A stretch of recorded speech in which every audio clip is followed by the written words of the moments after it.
وَلَقَدْ يَسَّرْنَا الْقُرْآنَ لِلذِّكْرِ فَهَلْ مِن مُّدَّكِرٍ۔ اور ہم نے قرآن کو سمجھنے کے لیے آسان کر دیا، تو کوئی ہے جو سوچے سمجھے۔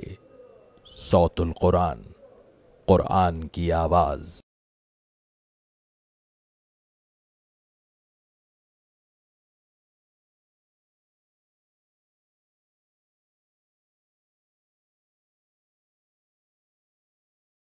نحمده ونصلي على رسوله الكريم اما بعد فاعوذ بالله من الشيطان الرجيم بسم الله الرحمن الرحيم طاسيم تلك آیات الکتاب المبین صدق اللہ العظیم۔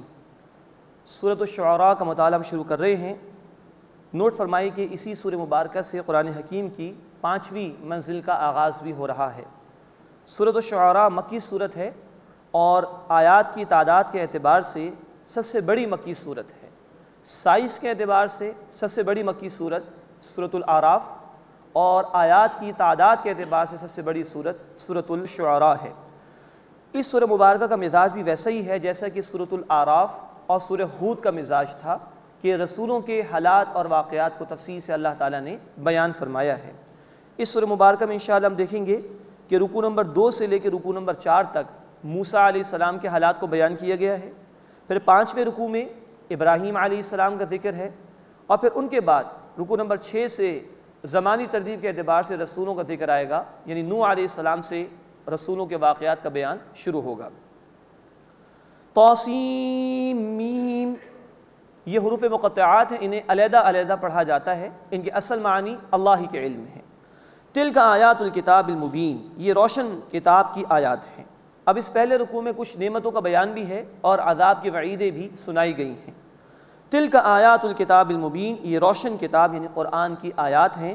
لعلک باخع نفسک الا یکونوا مؤمنین، شاید اے نبی صلی اللہ علیہ وسلم آپ اپنے آپ کو ہلاک کر لیں گے کہ وہ ایمان نہیں لاتے، یعنی کہ یہ التفات ہے اللہ تعالیٰ کا اپنے حبیب صلی اللہ علیہ وسلم کی طرف کہ آپ صلی اللہ علیہ وسلم تو اتنی محنت فرما رہے ہیں دعوت دین کے لیے کہ کہیں آپ ہلاک نہ ہو جائیں اس بات پر کہ یہ ایمان قبول نہیں کر رہے۔ اتنی محنت کی ہے اللہ کے حبیب صلی اللہ علیہ وسلم نے۔ ان نشأ ننزل علیہم من السماء آیۃ، اگر ہم چاہیں تو ان پر آسمان سے کوئی نشانی اتار دیں، یہ جو معجزات چارے ہم دے سکتے ہیں، فولت اعناقہم لہا خاضعین، تو اس کے آگے ان کی گردنیں پست ہو جائیں۔ لیکن ظاہری بات ہے کہ اللہ کو یہ جبری ایمان مطلوب نہیں ہے، بلکہ اللہ نے امتحان کے لیے بھیجا۔ اب جو چاہے وہ نشانیوں پر غور و فکر کرے، اس قرآن پر غور و فکر کرے، ایمان قبول کرے، اور جو انکار کرے گا وہ اللہ کے عذاب میں مبتلا کیا جائے گا۔ وما یاتیہم من ذکر من الرحمن محدث، اور ان کے پاس رحمان کی طرف سے کوئی نئی نصیحت نہیں آتی، الا کانوا عنہ معرضین، مگر وہ اس سے اعراض کرنے والے ہیں۔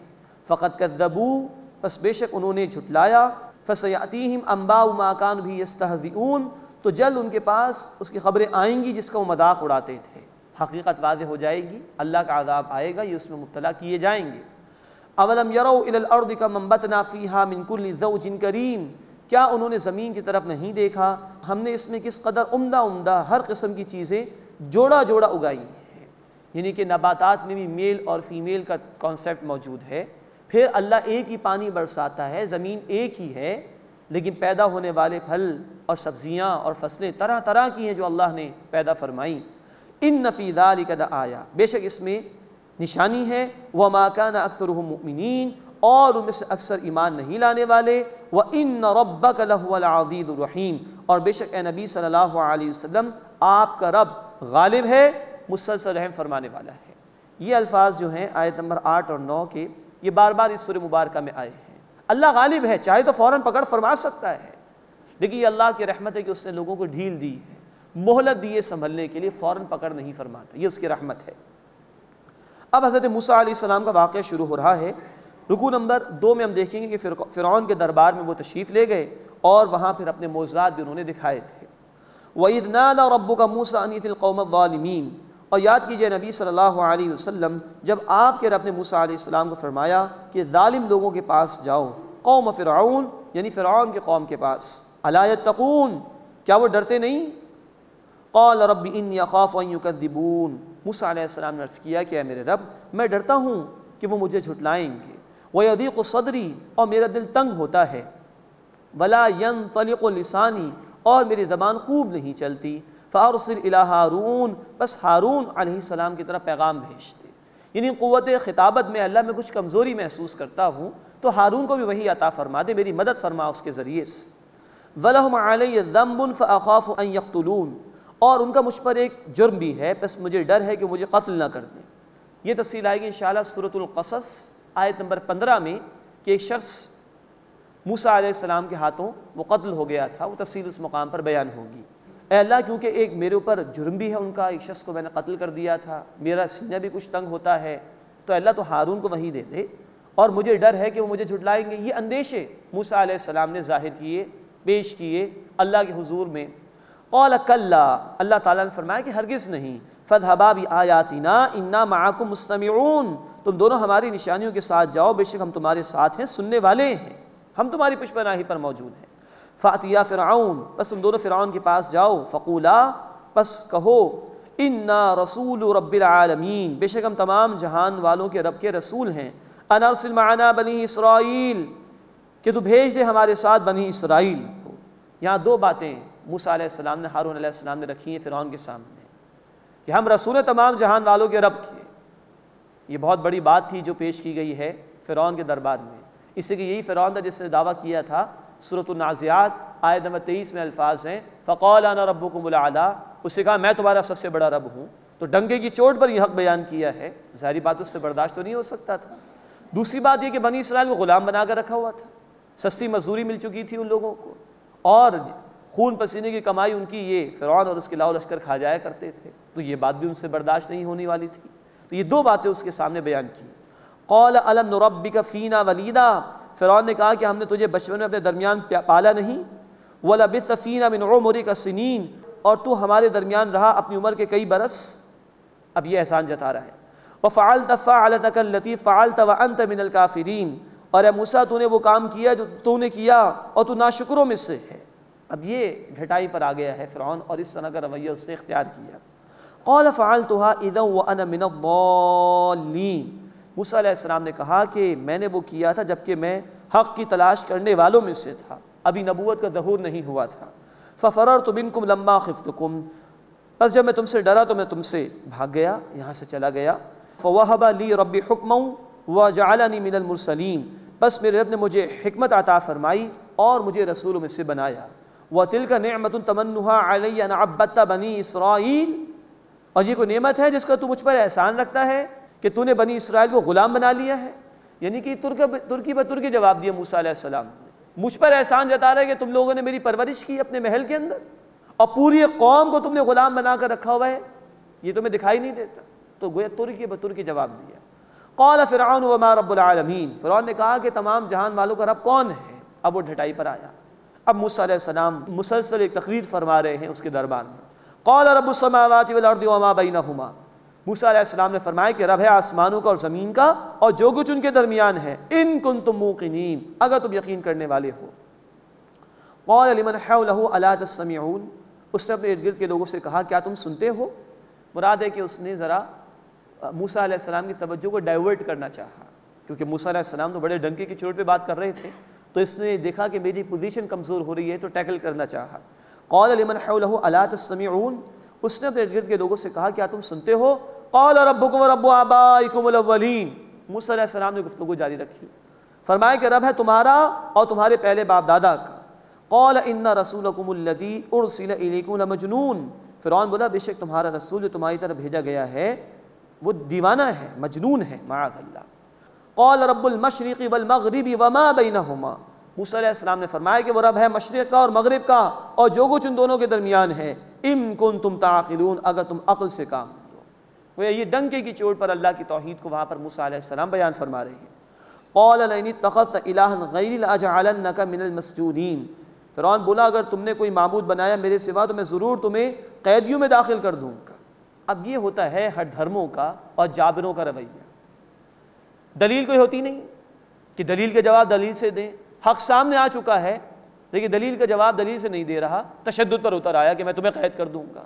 ہر دور کے ظالم و جابر یہی کرتے ہیں، حکمران یہی کرتے ہیں جو کہ ظالم و جابر ہوتے ہیں، اہل حق کا مقابلہ کر نہیں سکتے دلیل سے، تو کہتے ہیں ان کو جیلوں میں ڈال دو۔ قال اولو جئتک بشیء مبین، موسیٰ علیہ السلام نے فرمایا کہ خواہ میں تیرے پاس ایک واضح معجزہ لے کر آؤں تب بھی، قال فأت بہ ان کنت من الصادقین، تو اس نے کہا کہ اگر تم سچوں میں سے ہو تو لے آؤ۔ فألقى عصاه فإذا هي ثعبان مبین، بس موسیٰ علیہ السلام نے اپنا عصا ڈالا، اچانک وہ اسدھا بن گیا۔ ونزع يده فإذا هي بيضاء للناظرین، اور انہوں نے اپنا ہاتھ نکالا تو اچانک وہ دیکھنے والوں کے لیے چمکتا ہوا ہو گیا۔ ان دو معجزات کا ذکر کئی مرتبہ قرآن حکیم میں آیا ہے۔ اب تیسرا رکوع شروع ہو رہا ہے، جادوگروں سے مقابلہ، وہ اس کا بیان ہے، اور پھر جادوگر ایمان لے آئے تھے اس کا ذکر آ رہا ہے۔ قال للملأ حوله ان هذا لساحر علیم، فرعون نے اپنے ارد گرد کے سرداروں سے کہا بے شک یہ ماہر جادوگر ہے۔ یرید ان یخرجکم من ارضکم بسحرہ فماذا تأمرون، وہ چاہتا ہے کہ تمہیں اپنے جادو کے زور سے تمہاری زمین سے نکال دے، تو تم کیا مشورہ دیتے ہو؟ قالوا ارجہ واخاہ وابعث فی المدائن حاشرین، وہ بولے اسے اور اس کے بھائی کو مہلت دے اور شہروں میں نقیبوں کو بھیج دو، پکارنے والوں کو، جمع کرنے والوں کو۔ اب کیونکہ پوزیشن ذرا کمزور ہو رہی ہے فرعون کی، تو وہ پریشان ہو گئے کہ کیا کرے بھائی، کیسے ان کو روکے؟ اب اس کے لیے مقابلے کی تیاری۔ وابعث فی المدائن حاشرین، اور شہروں میں نقیب بھیج دے، جمع کرنے والے، یاتوک بکل سحار علیم، کہ وہ تیرے پاس تمام بڑے ماہر جادوگروں کو لے آئیں۔ فجمع السحرۃ لمیقات یوم معلوم، بس جادوگر جمع کیے گئے ایک معلوم دن، وقت مقررہ پر، دن طے تھا، وقت بھی طے تھا۔ وقیل للناس هل انتم مجتمعون، اور لوگوں سے کہا گیا کہ کیا تم جمع ہوگے، دیکھو گے معاملے کو، مقابلے کو؟ لعلنا نتبع السحرۃ ان كانوا هم الغالبین، تاکہ ہم پیروی کریں جادوگروں کی اگر وہ غالب ہوں۔ یعنی اب فرعون اور اس کے درباریوں کا سارا انحصار اس بات پر رہ گیا کہ اگر جادوگر جیت گئے تو ہم برقرار رہ سکتے ہیں اپنی حکومت پر، اور جادوگر ہار گئے تو ہم گئے کام سے۔ فلما جاء السحرۃ قالوا لفرعون، بس جب جادوگر آئے تو انہوں نے فرعون سے کہا اَإِنَّ لَنَا لَأَجْرًا إِن كُنَّا نَحْنُ الْغَالِبِينَ، کیا یقینی طور پر ہمارے لیے کوئی اجر ہوگا اگر ہم غالب آ جائیں گے؟ قال نعم، اس نے کہا ہاں ہاں، وَإِنَّكُمْ إِذًا لَمِنَ الْمُقَرَّبِينَ، اس وقت تم بے شک میرے مقربین میں سے ہوگے۔ قال لهم موسیٰ القوا ما انتم ملقون، موسیٰ علیہ السلام نے اس سے کہا ڈالو جو تم ڈالنے والے ہو۔ فَأَلْقَوْا حِبَالَهُمْ وَعِصِيَّهُمْ، بس انہوں نے اپنی رسیاں اور لاٹھیاں ڈالیں۔ وقال بعزت فرعون انا لنحن الغالبون، اور بولے فرعون کے اقبال کی قسم، بے شک ہم ہی غالب آنے والے ہیں۔ یعنی کہ یہ فرعون کو اپنا سب کچھ سمجھ رہے تھے تو اس کی قسم کھائی۔ فألقى موسیٰ عصاه فإذا هي تلقف ما يأفكون، بس موسیٰ علیہ السلام نے اپنا عصا ڈالا تو اچانک نگلنے لگا اس کو جو انہوں نے جھوٹ گھڑا تھا۔ یعنی کہ یہ ایک نظر بندی تھی جو جادوگروں نے کی تھی، حقیقت میں وہ رسیاں اور لاٹھیاں ہی کچھ تھیں، دیکھنے والوں کے لیے محسوس ہو رہی تھی کہ وہ سانپ بن گئی ہیں، لیکن موسیٰ علیہ السلام نے جو ڈالا وہ جادو نہیں تھا، وہ حق تھا اللہ کی طرف سے، اس سب کو وہ کھا گیا جو انہوں نے جھوٹ پیش کیا تھا۔ فألقي السحرة ساجدین، بس جادوگر گرا دیے گئے سجدے میں، بے اختیار سجدے میں چلے گئے۔ اندر فطرت میں اللہ کی معرفت موجود تھی، حق دیکھا تو فطرت بیدار ہو گئی، اللہ کی معرفت شعور کی سطح پر آ گئی، قبول کر لیا حق کو۔ اس سے کہ جادوگر اپنے فن کو جانتے تھے، اس کی لمیٹیشن سے واقف تھے، جب دیکھا کہ موسیٰ علیہ السلام نے جو پیش کیا یہ جادو نہیں حق ہے تو مان گئے کہ یہ حق پیش کر رہے ہیں، قبول کر لیا۔ فألقي السحرة ساجدین، پس جادوگر سجدے میں گرا دیے گئے۔ قالوا آمنا برب العالمین، وہ بولے ہم تمام جہان والوں کے رب پر ایمان لائے، رب موسیٰ و ہارون، جو رب ہے موسیٰ اور ہارون علیہ السلام کا۔ قال آمنتم له قبل ان آذن لكم، فرعون نے کہا کہ تم اس پر ایمان لے آئے اس سے پہلے کہ میں تمہیں اجازت دوں۔ انه لکبیرکم الذی علمکم السحر، بے شک وہ یقیناً تمہارا بڑا ہے جس سے تمہیں جادو سکھایا ہے۔ فلسوف تعلمون، بس تم قریب جان لو گے۔ لأقطعن ایدیکم وارجلکم من خلاف، میں ضرور تمہارے ہاتھ پاؤں کاٹ ڈالوں گا مخالف سمت سے۔ ولأصلبنکم اجمعین، اور ضرور تم سب کو سولی دوں گا۔ قالوا لا ضیر، انہوں نے کہا کوئی حرج نہیں ہے۔ انا الی ربنا منقلبون، بے شک ہم اپنے رب کی طرف لوٹ کر جانے والے ہیں۔ یہ ہے ایمان۔ غور فرمائیے، ایک دفعہ حق دیکھا ہے اور اب جان کی پرواہ بھی نہیں ہے۔ اللہ تعالی ہمیں حقیقی ایمان عطا فرمائے۔ یہ بہت بہترین مثال قرآن نے، جادوگر بدترین کام کرنے والوں میں سے، لیکن اندر معرفت موجود ہے۔ اللہ کے حبیب صلی اللہ علیہ وسلم نے فرمایا بخاری شریف کی حدیث میں، ہر بچہ فطرت پر پیدا ہوتا ہے، صحیح توحید پر، پھر اس کے ماں باپ میں جو اس کو یہودی، نصرانی اور مجوسی یعنی مشرک بنا دیتے ہیں، تو فطرت اس میں اللہ کی معرفت موجود ہے۔ ہم نے سورہ نور رکوع نمبر 5 میں پڑھا تھا، ہاں باہر سے وحی آتی ہے، حق آتا ہے تو یہ نور فطرت، نور وحی مل جاتے ہیں اور ایمان مکمل ہو جاتا ہے۔ کچھ ایسے ہی یہاں پر ہوا کہ موسیٰ علیہ السلام نے جو حق پیش کیا وہ اللہ کی طرف سے تھا، اس کو دیکھ کر وہ ایمان لے آئے اور اب جان دینے کو تیار ہے لیکن حق چھوڑنے کو تیار نہیں۔ قالوا لا ضیر، وہ بولے کوئی حرج نہیں، انا الی ربنا منقلبون، بے شک ہم اپنے رب کی طرف لوٹ کر جانے والے ہیں، انا نطمع ان یغفر لنا ربنا خطایانا، بے شک ہم امید رکھتے ہیں کہ ہمارا رب ہمیں ہماری خطائیں بخش دے گا، ان کننا اول المؤمنین، کہ ہم پہلے ایمان لانے والے ہیں۔ اس کے بعد چوتھے رکوع کا آغاز ہو رہا ہے، اس میں آل فرعون سے نجات کا ذکر ہے جو بنی اسرائیل کو عطا کی گئی اور ان کو اللہ تعالیٰ نے زمین میں اقتدار عطا فرمایا تھا، اس کا ذکر ہے۔ وَأَوْحَيْنَا إِلَى مُوسَىٰ نَسْرِ بِعِبَادِي إِنَّكُمْ مُتَّبَعُونَ، اور ہم نے موسیٰ علیہ السلام کی طرف وحی کی کہ راتوں رات میرے بندوں کو لے کر نکل جاؤ، بے شک تمہارا پیچھا کیا جائے گا۔ فَأَرْسَلَ فِرْعَوْنُ فِي الْمَدَائِنِ حَاشِرِينَ، بس فرعون نے شہروں میں اکٹھے کرنے والے بھیج دیے۔ إِنَّ هَٰؤُلَاءِ لَشِرْذِمَةٌ قَلِيلُونَ، بے شک یہ لوگ ایک تھوڑی سی جماعت ہیں، وَإِنَّهُمْ لَنَا لَغَائِظُونَ، اور بے شک وہ ہمیں غصے میں لانے والے ہیں، یعنی فرعون اور اس کے لاؤ لشکر کہہ رہے ہیں بنی اسرائیل کے حوالے سے۔ وَإِنَّا لَجَمِيعٌ حَاضِرُونَ، اور بے شک ہم ایک جماعت تیار ہیں، ہم ان کے خلاف ایکشن لینے کے لیے بالکل تیار ہیں۔ فَأَخْرَجْنَاهُم مِّن جَنَّاتٍ وَعُيُونٍ، بس ہم نے انہیں نکالا باغات سے اور چشموں سے، وَكُنُوزٍ وَمَقَامٍ کریم، اور خزانوں سے اور عمدہ ٹھکانوں سے۔ كَذَلِكَ، اسی طرح، وَأَوْرَثْنَاهَا بَنِي إِسْرَائِيل، ہم نے بنی اسرائیل کو ان کا وارث بنا دیا۔ اب نوٹ فرمائیے کہ یہ انجام ہوا فرعون اور اس کے لاؤ لشکر کا۔ کہاں تو کہہ رہے تھے کہ ہم بڑی جماعت ہیں اور یہ لوگ تو بڑے کمزور لوگ، ہم ان کو مٹا دیں گے۔ اللہ نے ان کو ان کے گھروں سے نکالا اور تباہ و برباد کر دیا، دریا میں غرق کر دیا۔ اللہ اس وقت بھی علی کل شیء قدیر تھا، اللہ آج بھی علی کل شیء قدیر ہے کہ وہ ظالموں کو عذاب میں مبتلا کر سکتا ہے، اور اس طرح کر سکتا ہے کہ ان کے گھروں سے نکال دے گا اللہ ان کو، ان کے ملکوں سے نکال دے گا اللہ ان کو، اور برباد کر کے چھوڑ دے گا ان کو۔ آج بھی دنیا میں کچھ لوگ جابر ہیں، ظالم ہیں، جو دنیا کے کئی ممالک پر جا جا کر حملے کر رہے ہیں، اپنے گھروں سے نکل کر جا رہے ہیں، اور اب اللہ کی مشیت ہے کہ گھروں سے باہر نکالنے کے بعد دیگر ممالک میں اب ان کی بھی پٹائیاں ہو رہی ہیں، ان پر بھی طرح طرح کی تکالیف آ رہی ہیں۔ آج امریکہ دنیا کی سب سے زیادہ مقروض ترین حکومت بن چکا ہے۔ آج ان کی ہاں مائیں سڑکوں پر آ کر احتجاج کر رہی ہیں کہ خدا کے واسطے ہمارے بیٹوں کو واپس بلاؤ عراق اور افغانستان سے۔ اللہ آج بھی علی کل شیء قدیر ہے، ظلم کو برداشت نہیں کر سکتا اللہ، ایک حد تک اللہ ڈھیل دیتا ہے اس کو۔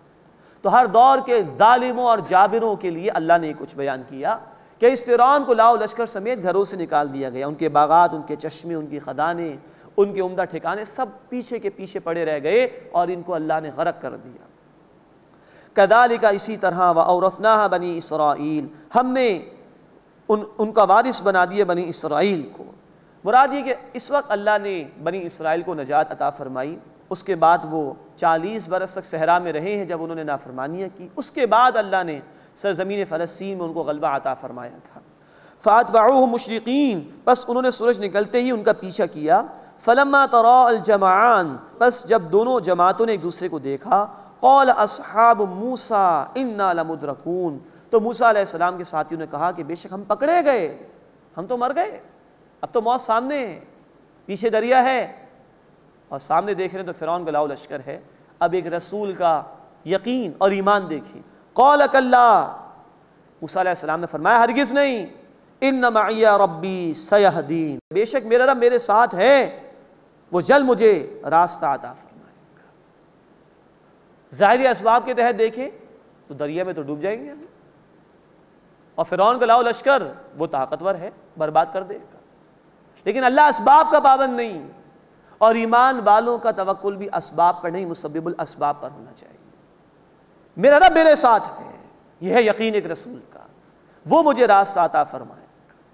تو دور مشکلات میں جب دین کے حوالے سے بھی مشکلات اہل ایمان پر آ رہی ہیں، وہ پریشان نہ ہوں، ان کی پشت پناہی پر اللہ ہوتا ہے، لیکن اللہ دیکھنا چاہتا ہے کہ بندوں کے دلوں میں یقین ہے کہ نہیں، پھر اللہ کی مدد آتی ہے، آزماتا ہے اللہ، اس کے بعد پھر اللہ کی مدد آتی ہے۔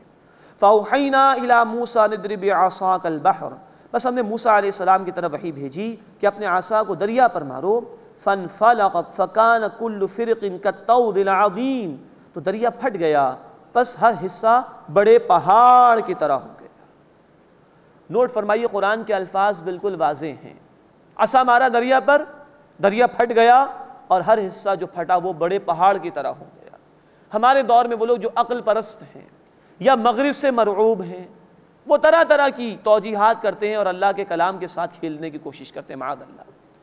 وہ کہتے ہیں صاحب یہ لو ٹائیڈ اور ہائی ٹائیڈ کا معاملہ تھا، جب لو ٹائیڈ تھی سمندر میں تو موسیٰ علیہ السلام قوم کو لے کے نکل گئے، اور جب ہائی ٹائیڈ کا معاملہ آیا تو فرعون غرق کر دیا گیا۔ انا للہ و انا الیہ راجعون۔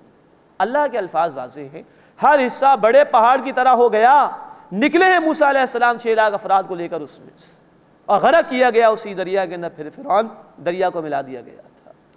ایسے لوگوں سے اتنا ہی عرض کرنا چاہیے کہ پھر وہ اللہ کو ماننے کا تکلف کیوں کرتے ہیں؟ اللہ علی کل شیء قدیر ہے، وہ کر سکتا ہے، یہ جب وہ کر سکتا ہے تو مانو بھائی اس کو۔ اپنی عقل کو کیوں ترجیح دینے کی کوشش کرتے ہو اللہ کے احکامات کے اوپر، اللہ کی آیات کے اوپر؟ یا پھر اللہ کو ماننے کا تکلف ہی نہ کرے تو بات ہی ختم ہو جائے گی۔ لیکن ماننا ہے تو علی کل شیء قدیر، اس کی تمام صفات کے ساتھ اس کو ماننا۔ فَانْفَلَقَ فَكَانَ كُلُّ فِرْقٍ كَالطَّوْدِ الْعَظِيمِ، تو دریا پھٹ گیا، پس ہر حصہ بڑے پہاڑ کی طرح ہو گیا۔ وَأَزْلَفْنَا ثُمَّ الْآخَرِينَ، اور ہم نے اس کی جگہ دوسروں کو قریب کر دیا، یعنی موسیٰ علیہ السلام کی قوم کو نکال کر اللہ لے گئے اور آل فرعون کو غرق کر دیا گیا۔ وَأَنْجَيْنَا مُوسَىٰ وَمَعَهُ أَجْمَعِينَ، اور ہم نے موسیٰ علیہ السلام کو جو ان کے ساتھ تھے سب کو بچا لیا۔ ثُمَّ أَغْرَقْنَا الْآخَرِينَ، پھر ہم نے دوسروں کو غرق کر دیا۔ إِنَّ فِي ذَلِكَ لَآيَةً، بے شک اس میں ایک نشانی ہے۔ وَمَا كَانَ أَكْثَرُهُم مُؤْمِنِينَ، اور ان میں سے اکثر ایمان لانے والے نہ تھے۔ وَإِنَّ رَبَّكَ لَهُوَ الْعَزِيزُ الرَّحِيمُ، اور بے شک اے نبی صلی اللہ علیہ وسلم آپ کا رب زبردست ہے، مسلسل رحم فرمانے والا ہے۔ اس کے بعد 5واں رکوع آ رہا ہے، اس میں ابراہیم علیہ السلام کا ذکر ہے اور نیک اور برے لوگوں کا بھی ذکر کیا گیا ہے۔ وَاتْلُ عَلَيْهِمْ نَبَأَ إِبْرَاهِيمَ، اور انہیں ابراہیم علیہ السلام کا واقعہ پڑھ کر سنائیے۔ اِذْ قَالَ لِأَبِيهِ وَقَوْمِهِ مَا تَعْبُدُونَ، جب انہوں نے اپنے والد اور اپنی قوم سے کہا کہ تم کس کی عبادت کرتے ہو؟ قَالُوا نَعْبُدُ أَصْنَامًا، انہوں نے کہا ہم بتوں کی عبادت کرتے ہیں۔ فَنَظَلُّ لَهَا عَاكِفِينَ، پس ہم ان کے پاس جمے بیٹھے رہتے ہیں۔ قَالَ هَلْ يَسْمَعُونَكُمْ إِذْ تَدْعُونَ، ابراہیم علیہ السلام نے فرمایا کیا وہ تمہاری سنتے ہیں جب تم انہیں پکارتے ہو؟ او ينفعونکم او یضرون، یا وہ تمہیں نفع پہنچاتے ہیں یا نقصان پہنچا سکتے ہیں؟ قالوا بل وجدنا آباءنا كذلك يفعلون، وہ بولے ہم نے اپنے باپ دادوں کو اسی طرح کرتے پایا۔ یہ اس کے سوا کوئی دلیل ہی نہیں ہوتی ایسے لوگوں کے پاس کہ جو دین کی خلاف ورزی کرتے ہیں، اللہ کے احکامات کی نافرمانی کرتے ہیں اور بس یہ کہتے ہیں کہ باپ دادا ایسا کرتے تھے۔ یہی گمراہی رہی ہے تاریخ انسانی میں، انسانیت کی، کہ اس تقلید آبا کی وجہ سے، باپ دادا کی اندھی تقلید، کہ جب وہ نافرمان تھے یا ان کے پاس حقیقی علم موجود نہیں تھا، اسی اندھی تقلید نے ان کو برباد کیا ہے۔ ہاں اگر آبا و اجداد ایسے ہوں جیسے کہ ہمارے اسلاف اللہ کے نیک بندے، ان کی پیروی کی جائے گی، اس سے کہ وہ اللہ اور اس کے رسول صلی اللہ علیہ وسلم کی تعلیمات پر عمل کرتے تھے۔ لیکن محض اس لیے پیروی کرنا کہ باپ دادا تھے، چاہے وہ نافرمان تھے، چاہے ان کے پاس ہدایت نہیں تھی، یہی بہت بڑی گمراہی ہے جو پھر حق کے راستے میں رکاوٹ بن جاتی ہے۔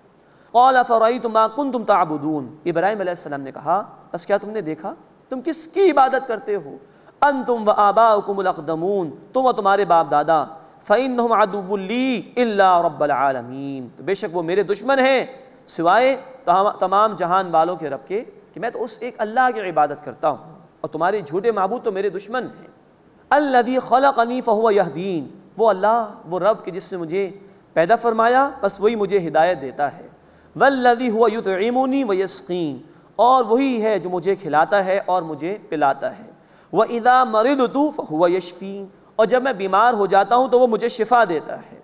نوٹ فرمائیے یہ پیغمبرانہ اخلاق کا ذکر ہوا یہاں پر۔ ابراہیم علیہ السلام نے یہ نہیں کہا کہ جب وہ مجھے بیمار کرتا ہے تو شفا دے دیتا ہے، نہیں، حالانکہ بیماری بھی اللہ ہی کی طرف سے آتی ہے، شفا بھی اللہ ہی کی طرف سے آتی ہے، لیکن یہ جو نقص، یہ کمی والی بات تھی، اس کو ابراہیم علیہ السلام نے اپنی طرف منسوب کیا، یہ عاجزی ہے جو انہوں نے پیش کی۔ وَإِذَا مَرِضْتُ فَهُوَ يَشْفِينِ، اور جب میں بیمار ہو جاتا ہوں تو وہ مجھے شفا دیتا ہے۔ وَالَّذِي يُمِيتُنِي ثُمَّ يُحْيِينِ، اور وہی ہے جو مجھے موت دے گا پھر مجھے دوبارہ زندگی عطا فرمائے گا۔ وَالَّذِي أَطْمَعُ أَن يَغْفِرَ لِي خَطِيئَتِي يَوْمَ الدِّينِ، اور وہ جس سے میں امید رکھتا ہوں کہ مجھے روز قیامت میری خطائیں بخش دے گا۔ یہ ہے رب کا تعارف، اس کو پکارنا چاہیے، اسی سے توقعات وابستہ رکھنا چاہیے، اسی کے احکامات پر عمل کرنا چاہیے۔ ربی ہب لی حکم والحقنی بالصالحین، اے میرے رب مجھے حکمت عطا فرما اور مجھے نیک بندوں کے ساتھ ملا دے۔ غور فرمائیے کہ ابراہیم علیہ السلام دعا فرما رہے کہ اللہ مجھے نیک بندوں کے ساتھ شامل فرما دے۔ یہ اجتماعیت کی طرف اشارہ ہے۔ اکیلے اکیلے زندگی بسر کرنا ہمارے دین میں پسندیدہ نہیں ہے۔ قرآن نے ہمیں تلقین فرمائی، سورہ توبہ آیت نمبر 119، وَكُونُوا مَعَ الصَّادِقِينَ، سچے اور نیک لوگوں کے ساتھ ہو جاؤ۔ اس لیے کہ دنیا میں انسان جب نیک لوگوں کے ساتھ اٹھے گا بیٹھے گا تو نیکی کا جذبہ اس کے اندر پیدا ہوگا۔ اللہ ہمیں بھی نیک لوگوں کے ساتھ جڑنے کی توفیق عطا فرمائے۔ وَاجْعَل لِّي لِسَانَ صِدْقٍ فِي الْآخِرِينَ، اور میرا ذکر خیر جاری فرما دے بعد میں آنے والوں۔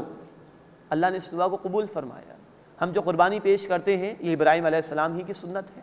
ہم نماز میں درود پڑھتے ہیں، جہاں نبی صلی اللہ علیہ وسلم کا ذکر خیر ہوتا ہے وہاں ابراہیم علیہ السلام کے حوالے سے بھی ذکر آتا ہے۔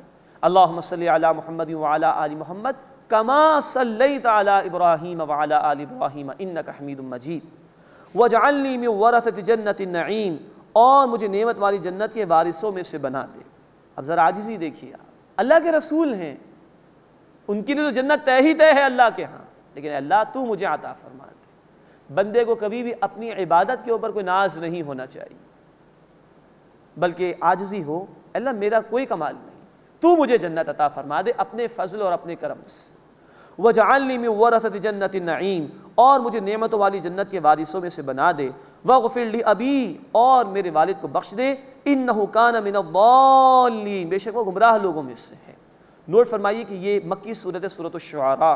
ابراہیم علیہ السلام دعا کرتے تھے اپنے والد کے لیے، لیکن جب واضح ہو گیا تھا کہ باپ مشرک ہی ہے تو دعا کرنا ترک کر دی تھی۔ یہ بات آ چکی ہے سورہ التوبہ آیت نمبر 114 میں کہ جب معلوم ہو گیا کہ باپ شرک پر ہی مصر ہے تو ابراہیم علیہ السلام نے اپنے والد کے لیے توبہ کرنا، دعا کرنا چھوڑ دیا تھا، بخشش مانگنا چھوڑ دیا تھا۔ وَلَا تُخْزِنِي يَوْمَ يُبْعَثُونَ، اور مجھے اس دن رسوا نہ کیجیو اے اللہ جب سب لوگ اٹھائے جائیں گے۔ یوم لا ينفع مال ولا بنون، جس دن نہ کام آئے گا مال اور نہ ہی بیٹے۔ یہ ہے اصل مسئلہ۔ یہ اولاد، یہ مال، یہ دنیا کی زینت کے لیے ہے۔ اصل معاملہ یہ کہ انسان کیا نیک اعمال لے کر اللہ کے حضور میں جا رہا ہے۔ ہاں اگر مال کو اللہ کی اطاعت میں خرچ کیا، اللہ کے راستے میں خرچ کیا تو یہ صدقہ جاریہ بھی بنے گا۔ اولاد نیک ہے تو یہ بھی صدقہ جاریہ بنے گی اپنے والدین کے لیے، یہ چیز تو کام آ سکتی ہے، لیکن ادروائز محض مال اور اولاد کچھ کام آنے والا نہیں۔ ہر ایک کو اپنا جواب خود دینا ہوگا۔ سورہ مریم آیت نمبر 95، وَكُلُّهُمْ آتِيهِ يَوْمَ الْقِيَامَةِ فَرْدًا، ہر ایک کو اپنا جواب خود ہی دینا ہوگا، اکیلے اکیلے۔ یوم لا ينفع مال ولا بنون، جس دن کام نہ آئے گا نہ مال اور نہ ہی اولاد بیٹے۔ الا من اتى اللہ بقلب سلیم، سوائے اس کے جو قلب سلیم لے کر آیا ہو۔ مراد یہ کہ وہ قلب جس میں اللہ کی معرفت موجود ہو، اللہ کے لیے شکر کے جذبات موجود ہوں، وہ قلب جس میں کفر اور نفاق موجود نہ ہو، یہ قلب جو لے کر آئے گا اس کو اللہ کے ہاں بخشش ملے گی، نجات ملے گی۔ اور یہی وہ قلب ہے کہ جس میں جب اللہ کی معرفت اور احسان مندی کے جذبات ہوں تو عمل بھی بندے کا درست ہوتا ہے۔ اللہ ہمیں قلب سلیم عطا فرمائے۔ وَأُذْلِفَتِ الْجَنَّةُ لِلْمُتَّقِينَ، اور جنت تقوی اختیار کرنے والوں کے نزدیک کر دی جائے گی۔ اللہم انا نسألک الجنہ، اے اللہ ہم تجھ سے جنت کا سوال کرتے ہیں۔ وَبُرِّزَتِ الْجَحِيمُ لِلْغَاوِينَ، اور دوزخ ظاہر کر دی جائے گی گمراہ لوگوں کے لیے۔ اللہم اجرنا من النار، اے اللہ ہمیں آگ کے عذاب سے محفوظ فرما۔ وَقِيلَ لَهُمْ أَيْنَ مَا كُنْتُمْ تَعْبُدُونَ، اور انہیں کہا جائے گا کہاں ہیں وہ جن کی تم عبادت کرتے تھے، من دون اللہ، اللہ کے سوا۔ هَلْ يَنْصُرُونَكُمْ أَوْ يَنْتَصِرُونَ، کیا وہ تمہاری مدد کر سکتے ہیں یا اپنی ہی مدد کر سکتے ہیں؟ فَكُبْكِبُوا فِيهَا هُمْ وَالْغَاوُونَ، بس وہ اور گمراہ اس جہنم میں اوندھے منہ ڈال دیے جائیں گے۔ جن جھوٹے معبودوں بتوں کو پکارا گیا تھا سب اس میں ڈال دیے جائیں گے۔ وجنود ابلیس اجمعون، اور ابلیس کے لشکر سب کے سب، قالوا وهم فیہا یختصمون، وہ کہیں گے جبکہ وہ جہنم میں آپس میں جھگڑ رہے ہوں گے، کوئی بتوں کو برا بھلا کہہ رہا ہوگا، کوئی شیطان کو برا بھلا کہہ رہا ہوگا اس نے مروا دیا، کوئی اپنے کسی دوست کو برا بھلا کہہ رہا ہوگا کہ اس نے مجھے مروا دیا، ایک دوسرے پر الزام تراشی کرتے ہوئے جھگڑ رہے ہوں گے۔ تاللہ ان کننا لفی ضلال مبین، اللہ کی قسم بے شک ہم کھلی گمراہی میں تھے۔ اذ نسویکم برب العالمین، جب ہم تمہیں تمام جہان والوں کے رب کے ساتھ برابر ٹھہراتے تھے، یہ بتوں کی طرف اشارہ ہے۔ وما اضلنا الا المجرمون، اور ہمیں صرف مجرمین نے گمراہ کیا۔ نوٹ فرمائیے تاریخ انسانی میں انسانیت کے ساتھ ایک ظلم یہ بھی ہوا کہ پنڈت اور پروہت اور پادری اس قسم کے لوگوں نے انسانیت سے مال بٹورنے کی خاطر یہ دھندے اختیار کیے کہ بھئی تم براہ راست اللہ سے نہیں مانگ سکتے، تم تو بڑے گناہگار ہو، ہماری مٹھیاں گرم کرو، ہمارے ہاتھ گرم کرو، ہم تمہیں اللہ کے قریب کر دیں گے، ہم بخشوا دیں گے تمہیں، معاذ اللہ۔ اس قسم کے مجرم لوگ تھے جنہوں نے لوگوں کو توحید سے دور کیا اور اللہ اور بندوں کے درمیان حائل ہو گئے تھے، جبکہ محمد کریم صلی اللہ علیہ وسلم کا ایک بڑا کمال یہ ہے کہ آپ نے بندوں کو اللہ سے جوڑا ہے، ایک اللہ سے پکارنے والا بنایا۔ وما اضلنا الا المجرمون، اور ہمیں گمراہ نہیں کیا مگر صرف مجرمین نے۔ فما لنا من شافعین، بس ہمارے کوئی سفارش کرنے والا نہیں ہے۔ ولا صدیق حمیم، اور نہ ہی کوئی غمخوار دوست ہے۔ فلو ان لنا کرۃ فنکون من المؤمنین، بس کاش ہمارے لیے دوبارہ دنیا میں لوٹنا ہو جائے تو ہم اہل ایمان میں سے ہو جاتے۔ یہ ہے بہت بڑی اف، بہت بڑا اگر، بہت بڑی حسرت، اگر ہمیں لوٹا دیا جائے، کاش ہمیں لوٹا دیا جائے تو ہم مومن ہو جائیں گے۔ یہ حسرت کے سوا کچھ نہیں ہے۔ اس دنیا میں اللہ نے جو مہلت دی ہے یہی اصل ہے، یہاں محنت کرنی ہے جو کرنی ہے، وہاں آخرت میں صرف نتائج ہیں، عمل کرنے کا موقع یہاں پر ہے۔ اللہ ہمیں ہماری آنکھوں کے بند ہونے سے پہلے پہلے آخرت کی اصل زندگی کی تیاری کی توفیق عطا فرمائے۔ ان فی ذلک لآیہ، بے شک اس میں نشانی ہے، وما کان اکثرهم مؤمنین، اور ان میں سے اکثر ایمان لانے والے نہیں، وان ربک لہو العزیز الرحیم، اور بے شک نبی صلی اللہ علیہ وسلم آپ کا رب زبردست ہے، غالب ہے، انتہائی رحم فرمانے والا ہے۔ اب موسیٰ علیہ السلام اور ابراہیم علیہ السلام کا ذکر مکمل ہوا، اب رسولوں کے حالات بیان ہو رہے ہیں زمانی ترتیب کے اعتبار سے۔ چھٹے رکوع میں نوح علیہ السلام کا ذکر آ رہا ہے۔ کذبت قوم نوح المرسلین، نوح علیہ السلام کی قوم نے رسولوں کو جھٹلایا۔ اذ قال لهم اخوهم نوح الا تتقون، جبکہ ان کے بھائی نوح علیہ السلام نے ان سے کہا کیا تم ڈرتے نہیں ہو؟ دو باتیں نوٹ فرمائیے، کہا گیا کہ انہوں نے رسولوں کو جھٹلایا، رسول تو ایک ہی تھے نوح علیہ السلام، کسی ایک رسول کو جھٹلانا اللہ کے تمام رسولوں کو جھٹلانے کے برابر ہے۔ اسی کے تمام رسولوں کو اللہ نے بھیجا، ایک رسول کا انکار اللہ کی اس اتھارٹی کا انکار ہے کہ جس کی بنیاد پر اللہ رسولوں کو بھیجتا ہے، تو ایک کا انکار کیا تو گویا تمام رسولوں کا انکار کر دیا۔ دوسری بات فرمایا کہ ان کے بھائی نے ان سے کہا، یہ بڑا خوبصورت انداز بھی ہے اور اللہ کی حکمت بھی کہ قوموں کی طرف جب رسولوں کو بھیجا گیا تو رسول ان کی قوم میں سے ہی ہوتے تھے تاکہ لوگوں کے لیے قبول کرنا آسان ہو جائے۔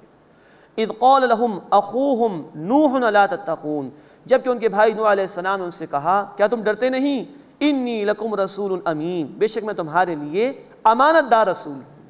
نوٹ فرمائیے کہ دیگر رسولوں کے حالات کے بیان میں بھی یہ الفاظ آئیں گے، رسول امین، امانت دار رسول۔ یہ امانت ایک بندہ مومن کی بہت بنیادی صفت ہے، اور جو لوگ دین کی دعوت کا کام کرنا چاہتے ہیں ان کی دعوت کے لیے ان کے کردار کی درستگی بہت اہم ہے۔ تو رسولوں نے کہا، نوح علیہ السلام نے بھی کہا امین، میں امانت دار رسول ہوں، میرا کردار دیکھو، کوئی داغ ہے اس پر؟ میں نے کبھی جھوٹ بولا، کبھی وعدہ خلافی کی، کبھی تمہارا برا چاہا؟ تو کیا ممکن ہے کہ میں اللہ کے اوپر جھوٹ باندھوں، اللہ کے حوالے سے تمہیں دھوکے میں رکھوں؟ معاذ اللہ۔ انی لکم رسول امین، بے شک میں تمہارے لیے امانت دار رسول ہوں۔ فاتقوا اللہ واطیعون، بس اللہ کا تقوی اختیار کرو اور میری اطاعت کرو۔ نوٹ فرمائیے، اللہ کا تقوی اس کے معنی اپنے آپ کو اللہ کی نافرمانی سے بچانا، اور ہر رسول نے کہا میری اطاعت کرو۔ اطاعت اصلاً اللہ کی ہے، عملاً ہوتی ہے رسول کی۔ چنانچہ سورۃ النساء آیت نمبر 80 میں کہا گیا من یطع الرسول فقد اطاع اللہ، جس سے رسول صلی اللہ علیہ وسلم کی اطاعت کی اسی نے اللہ کی اطاعت کی۔ تو ہر رسول نے اپنی اطاعت کا حکم دیا اور وہ اطاعت ہی اصلاً اللہ کی اطاعت ہوتی ہے۔ فاتقوا اللہ واطیعون، بس اللہ کا تقوی اختیار کرو اور میری اطاعت کرو۔ وما اسألکم علیہ من اجر، اور میں اس پر تم سے کوئی اجر نہیں مانگتا۔ ان اجری الا علی رب العالمین، میرا اجر تو صرف اللہ پر ہے جو تمام جہان والوں کا رب ہے۔ یہ ہے پرخلوص دعوت رسولوں کی، کوئی دنیاوی مفاد نہیں، میرا اجر اللہ کے ہاں محفوظ۔ ہر داعی دین کا بھی طرز عمل یہی ہونا چاہیے، میرا اجر اللہ کے ہاں محفوظ ہے، مجھے دنیا نہیں چاہیے، مجھے تمہاری واہ واہ نہیں چاہیے، مجھے مال و اسباب نہیں چاہیے، میرا اجر اللہ کے پاس۔ فاتقوا اللہ واطیعون، بس اللہ کا تقوی اختیار کرو اور میری اطاعت کرو۔ قالوا انؤمن لک واتبعک الارذلون، انہوں نے کہا کہ ہم تمہاری بات مان لیں جبکہ تمہاری پیروی ہمارے ہاں کے گھٹیا لوگوں نے کی ہے۔ معاذ اللہ، یہ ہر دور کے نافرمانوں کا رویہ رہا کہ جب بھی کچھ غریب لوگ آگے بڑھ کر دعوت حق کو قبول کرتے ہیں تو مالدار لوگ مذاق اڑانا شروع کر دیتے ہیں۔ یہی بات نوح علیہ السلام کی قوم کے مالدار لوگوں نے کی کہ بھائی تمہاری پیروی کرنے والے تو ہمارے معاشرے کے گئے گزرے لوگ ہیں، اگر تم اتنے اچھے ہوتے تو ہم امیر تمہاری پیروی کرتے۔ ہر دور میں حق اور باطل کی کشمکش جاری رہتی ہے، ہر دور میں یہ الفاظ سننے کو ملتے ہیں۔ یہی مالدار طبقہ کہ ظالمانہ اور جابرانہ نظام کے ساتھ جس کے مفادات وابستہ ہوتے ہیں، یہی سب سے آگے بڑھ کر حق کے راستے کی مخالفت کرتا ہے اور حق کو مٹانے کی کوشش کرتا ہے، اور جو غریب لوگ آگے بڑھ کر قبول کرتے ہیں، پسے ہوئے لوگ ہوتے ہیں، یہی پسے ہوئے لوگ سب سے پہلے آگے بڑھتے اس لیے کہ اللہ کی طرف سے آئی ہوئی دعوت وہ حق پر مبنی ہوتی ہے، اس کے نتیجے میں ظلم کا خاتمہ ہوتا ہے، اس لیے مظلوم لوگ آگے بڑھ کر قبول کرتے ہیں۔ لیکن جب یہ مظلوم آگے بڑھتے ہیں تو امیر طبقہ جو ہے وہ ان کی مخالفت کرتا ہے اور کہتا ہے کہ ہمارے معاشرے کے گئے گزرے لوگ ہیں جنہوں نے تمہاری پیروی کی ہے۔ قال وما علمی بما كانوا يعملون، نوح علیہ السلام نے فرمایا کہ مجھے کیا خبر وہ کیا کام کرتے ہیں، یعنی ان کے اعمال کی قدر و قیمت اللہ کے علم میں ہے، میں انہیں اپنے پاس سے ہٹا نہیں سکتا۔ ان حسابهم الا علی ربی لو تشعرون، ان کا حساب صرف میرے رب پر ہے اگر تم سمجھو۔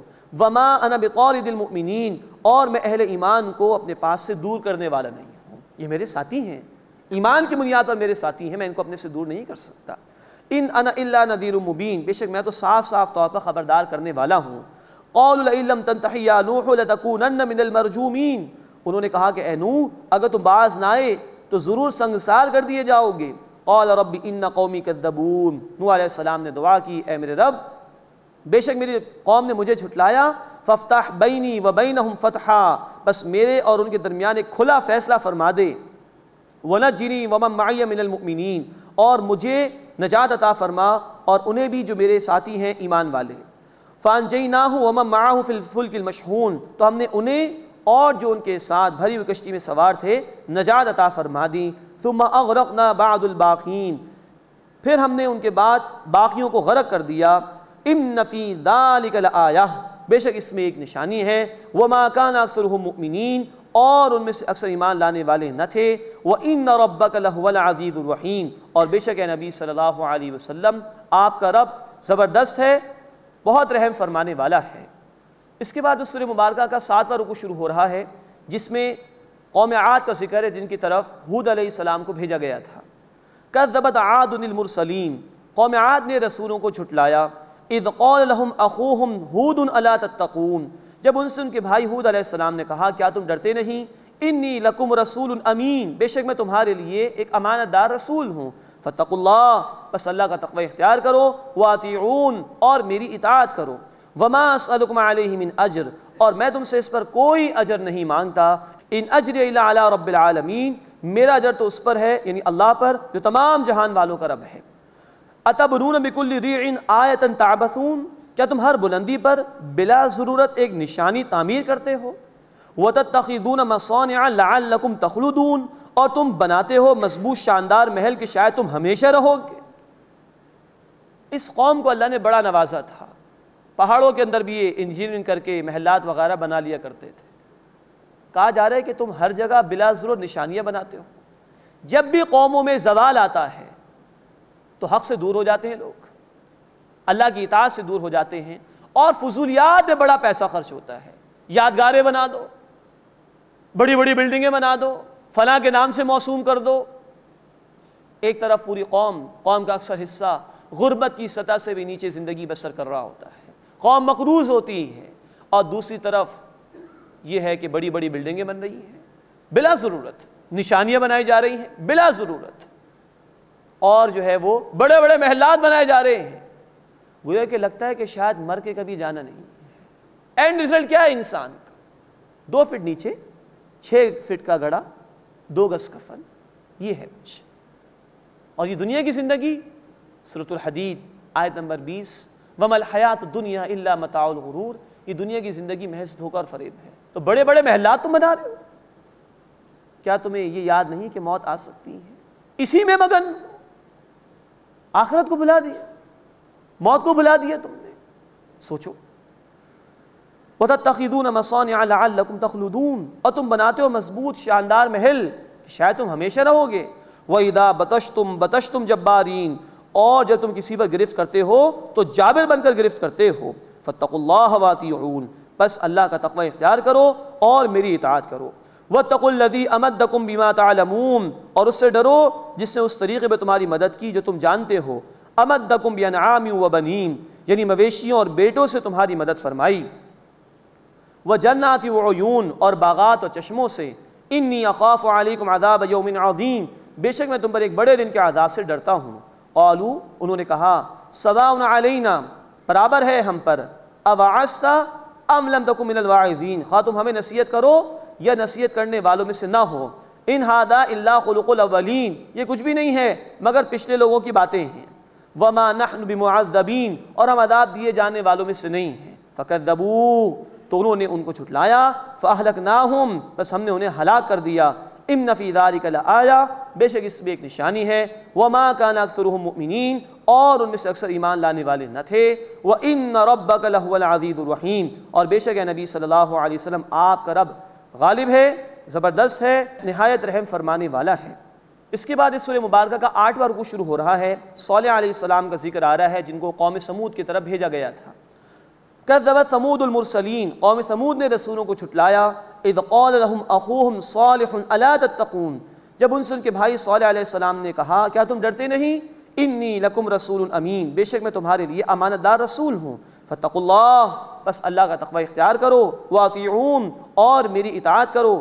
وما اسألکم علیہ من اجر، اور میں تم سے اس پر کوئی اجر نہیں مانگتا۔ ان اجری الا علی رب العالمین، میرا اجر تو اس پر ہے، یعنی اللہ پر جو تمام جہان والوں کا رب ہے۔ اتترکون فیما ہاہنا آمنین، کیا تم یہاں کی چیزوں میں بے فکر چھوڑ دیے جاؤ گے؟ فی جنات وعیون، باغات و چشموں میں۔ وزروع ونخل طلعها حضیم، اور کھیتوں میں، اور نرم و نازک خوشبو والی کھجوروں میں۔ وتنحتون من الجبال بیوتا فارہین، اور تم بڑے فخری انداز سے پہاڑوں سے گھر تراشتے ہو۔ اب یہ ان کو ڈرایا جا رہا ہے، کیا یوں ہی چھوڑ دیے جاؤ گے؟ کیا اللہ کا عذاب نہیں آ سکتا؟ اسی طرح ان لوگوں کو بھی غور کرنا چاہیے کہ آج دنیا کے مختلف ممالک میں، علاقوں میں اللہ کی طرف سے عذاب آ رہے ہیں، لیکن وہ نافرمانیوں کو نہیں چھوڑ رہے۔ کہیں زلزلہ آ گیا، کہیں طوفان آ گیا، تو باقی لوگوں کو بے خوف نہیں ہونا چاہیے، انہیں ڈرنا چاہیے کہ ہم بھی لے جا سکتے ہیں، ہم پر بھی موت آ سکتی ہے، تو ڈرنا چاہیے۔ یہی کچھ قوم ثمود سے بھی کہا گیا۔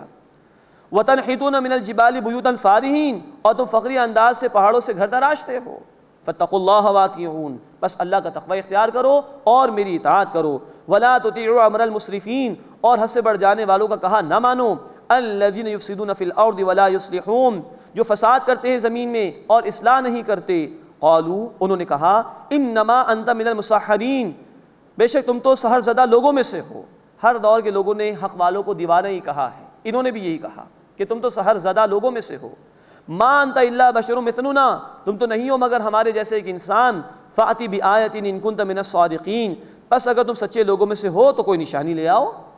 قال هذه ناقۃ، صالح علیہ السلام نے فرمایا کہ یہ اونٹنی ہے، لہا شرب ولکم شرب یوم معلوم، ایک معین دن اس کے لیے پانی پینے کی باری ہے اور ایک دن تمہارے لیے پانی پینے کی باری ہے۔